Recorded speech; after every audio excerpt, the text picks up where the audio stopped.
Magandang buhay, kabamba! Kumusta po kayo? Isang simple at masarap na naman na lutuin ang aking ihahain sa inyo. Ang pinaka-paborito nating mga Pinoy, ang adobo. Nagmamantikang adobong lieg ng manok. Itsura pa lang nito ay talagang mapapalunok ka sa sarap. Kaya samahan mo ulit ako dito sa aking kusina. Manood, matuto, at mag-enjoy. Welcome ka ulit dito sa Bamba's Kitchen. Meron akong nabili na 1 kilo na liig ng manok. Akin lamang itong hinugasan at nilinisan ng mabuti. Inalis ko dito yung kanyang esophagus o yung tinatawag nating lalamunan. Nakapagluto ako nito dahil request to ng aking bunso. Pagkatapos ko naman ito malinisan, ay akin naman itong ibababa. Kaya nilagay ko lang dito sa aking mixing bowl. Sa 1 kilo na aking nabili, ay 19 na piraso ito. Pagkalagay ko naman dito sa mixing bowl, ay akin lang itong tinimplahan. Nilagyan ko lang ito ng pinong paminta, soy sauce, light soy sauce, at kalamansi. At saka atsuiti powder, pampadagdag kulay. Tansyahan lang ulit yung aking paglalagay sa mga ricado. Akin lamang itong hinalo para ma-will combine yung aking nilagay na pampalasa. At ibinabad ko lang ito ng 1 oras. Pagkatapos ng pagbababad ko dito, ay inumpisan ko na itong iluto. Dito sa aking non-stick pan ay naglagay lang ako dito ng mantika. Dahil bahagya ko lang ipiprito itong mga liig ng manok. Alam kong sa pagluluto ng adobo ay may iba't ibang paraan na pwede nating gawin. Isa ito na aking paraan sa pagluluto ng adobo. Mapakarni man ito ng manok o kaya baboy. Pagkatapos ko naman itong mabaliktad, ay akin naman nang nilagay itong bawang.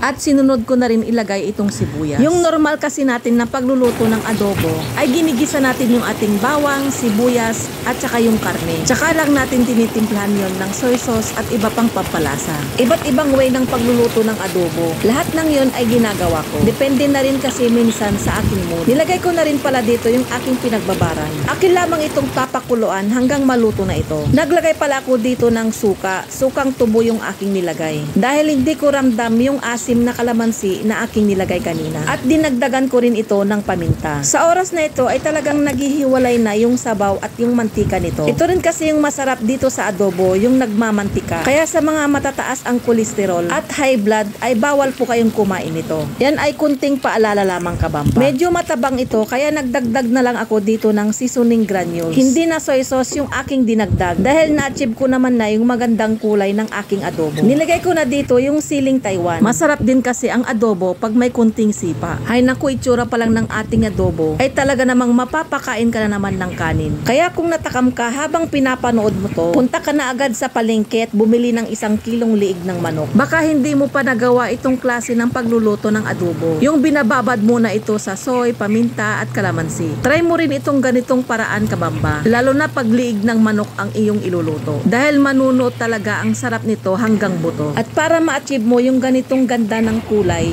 ay huwag mong kalimutang lagyan ito ng atsuiti powder. Yun kung gusto mo, kabamba.